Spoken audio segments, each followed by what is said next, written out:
సుమన్ టీవీలో మీ personal and business promotions కోసం కింది నెంబర్కి కాంటాక్ట్ చేయండి.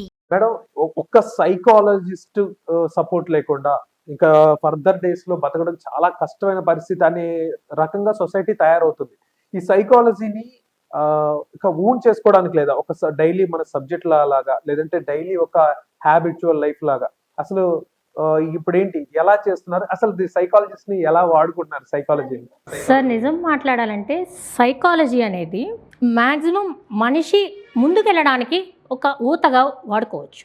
అమ్మ కడుపులో మనం ఉన్నప్పటి నుంచే రకరకాల ఎమోషన్స్ బేబీకి, తర్వాత ఎలిమినేషన్ ప్రాసెస్ కూడా లోపలే నేర్చుకుంటాడు, మూమెంట్స్ నేర్చుకుంటాడు, అమ్మ ఫీలింగ్స్కి తగ్గట్టు రియాక్ట్ అవుతుంటాడు లోపల. అందుకే కదండి ఇప్పుడు అమ్మ చెప్పేది లోపల వింటాడు అనేది కూడా మనం చూసాం మహాభారతంలో కూడా. సో అట్లా కూడా ఉంటుంది. కానీ నవ్వే డేస్కి వచ్చేటప్పుడు sir, to be frank it's not a joke. నా దగ్గరికి ఒక క్లయింట్ వచ్చాడు. అతను చెప్పిన రీజన్ ఏంటంటే, నేను వేరే ఒక ఆమెతో ఇల్లీగల్ కాంటాక్ట్ పెట్టుకున్నాను, నేను డివోర్స్ ఇమ్మంటే ఇవ్వనంటుంది. ఓకే, మీరు కోర్టుకి కదా వెళ్ళాలి, నా దగ్గరికి ఎందుకు వచ్చి లాయర్ని మీట్ అవ్వండి సార్. నో ప్రాబ్లం, నేను తీసుకొస్తా రేపు మీ దగ్గరికి, మీరు అడిగిన ఫీజుకి 3 ఇస్తా. ఆమెకు ఒక సైకలాజికల్ డిజార్డర్ ఉందని రాయండి, సర్టిఫై చేసి ఇచ్చేసేయండి. అలా ఎలా చేస్తామండి? వితౌట్ ఎనీ ప్రూఫ్ చేయలేం కదా. ఒక బాగున్న అమ్మాయిని బాగోలేదని అంటే అతని ఇంటెన్షన్ తెలుసుకోవడానికి నేను ఈ క్వశ్చన్స్ అతను వేయడం జరిగింది సార్. అప్పుడు అతను ఏమంటాడంటే, నేను ఆమెను బాగా ట్రిగ్గర్ చేస్తా, వీడియో తీస్తా, పక్కన ఎక్కడో వీడియో సెట్ చేస్తా, ఆమెను బాగా ట్రిగ్గర్ చేస్తా, తర్వాత నాది ఎడిట్ చేసుకుంటా నేను.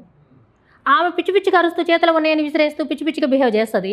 సో ఈ మైండ్ సెట్ బాగాలేదండి, ఈమెకు ఒక మల్టీ పర్సనాలిటీ డిజార్డర్ ఉంది, లేదంటే ఒక ఓసిడి ఫెయిల్ లేకపోతే ఒక స్కిజోఫ్రెనియా ఉంది, అనుమానిస్తుంది భర్తనే, రాసి ఇచ్చేయండి అంటే అన్నీ వాళ్ళే చెప్పేస్తున్నారండి. వాడుకుంటున్నారు అలా సైకాలజీని వాడుకుంటున్నారు. నెక్స్ట్ ఇంకొకటి ఏంటంటే, ఇప్పటి కోడళ్ళు కూడా వాడుకుంటున్నారు సార్ దాన్ని. ఎలాగంటే వాళ్ళని అత్తగారు ఏమైనా విసిగించినప్పుడు, భర్త ఏదైనా విసిగించినప్పుడు సప్రెస్ చేసుకొని సైకలాజికల్ డిజార్డర్స్ వచ్చినట్టు బిహేవ్ చేస్తూ వాళ్ళని అనాలనుకున్న మాటలన్నీ అనేయడం.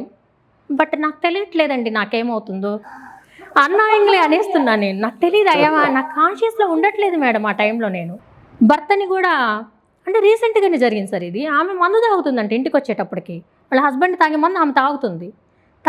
అడిగాడు అతను, ఏంటి నువ్వు మందు తాగుతున్నావు ఏంటంటే, పలానా బ్రాండ్ సిగరెట్ కూడా తీసుకురా అందంట. సిగరెట్ మందు నీకెందుకు తాగుతున్నావు అంటే, నాలో తెలియకుండా ఏదో శక్తి ప్రవేశించింది, నాకేమవుతుందో నాకు తెలియట్లా, సైకలాజికల్గా నేను ఏదో డిస్టర్బెన్స్లో ఉన్నా, నాకేదో అవుతుందని వరుస పెట్టి కొట్టేసింది సార్ అందరినీ, అత్తని, మామగారిని, హస్బెండ్ని. Sir really sir, it's not a joke. అందరినీ కొట్టేస్తే వాళ్ళ అమ్మాయిని కాళ్ళు చేతులు కట్టేసి గదిలో వేసి నన్ను కాల్ చేశారు అక్కడికి రమ్మని. వెళ్ళి చూసిన తర్వాత చెప్తే, నేను ఈవినింగ్ వాకింగ్కి వెళ్ళినప్పుడు ఏదో శక్తి నాలో ఒక దయ్యంలాగా వచ్చేసింది మేడం, అందుకే నేను అలా మగవాళ్ళలాగా బిహేవ్ చేశానంటే, అప్పుడు నేను అన్నాను, మరి నీ వాయిస్ మారలేదేంటి? నీ వాయిస్ మారలేదు, నువ్వు చీర కట్టుకోవడం మానేయలేదు, మగవాళ్ళ బట్టలు నువ్వు వేసుకోలేదు కదమ్మా, మరి మగవాళ్ళలాగా మందు బాగానే మేనేజ్ చేసావు, సిగరెట్ తాగడం, మందు తాగడం, వాళ్ళని కొట్టడం, మరి డ్రెస్ ఎందుకు చేంజ్ చేసుకోలేదంటే, మేడం మీకు దండం పెడతా చెప్పబాకండి మేడం. అంటే వాళ్ళు ఇది మంచిగా వాడుతున్నారు, చెడుకే కూడా వాడుతున్నారు సార్. ఇది నిజంగా నేను రియల్ షాక్. అలా అనే పరిస్థితులు. కాబట్టి అలాంటి వాళ్ళు ఇప్పుడు మేము అనుకోండి, మేము గమనించగలుగుతాం వాళ్ళ ఫేషియల్ ఎక్స్ప్రెషన్స్ కావచ్చు, బిహేవియర్ మోడిఫికేషన్, వాళ్ళ యాటిట్యూడ్ కావచ్చు, వాళ్ళ బాడీ లాంగ్వేజ్ కావచ్చు, మేము అబ్జర్వ్ చేస్తాం. ఇప్పుడు మామూలుగా తెలియని వాళ్ళు ఏమంటారు సార్, దయ్యం పట్టిందని తీసుకెళ్ళడము, లేకపోతే డైవర్స్ ఇచ్చేయడము, అంటే కొన్ని అనర్థాలు కూడా జరుగుతున్నాయి సార్. దొరికిపోయిన తర్వాత మీరు ఏం చెప్పారు? ఏం చెప్పలేదు సార్, నేను కౌన్సిలింగ్ ఇస్తానులే తగ్గిపోతుంది అని చెప్పాను. మరి లేకపోతే ఆ అమ్మాయిని వాళ్ళు ఇబ్బంది పెడతారు కదా.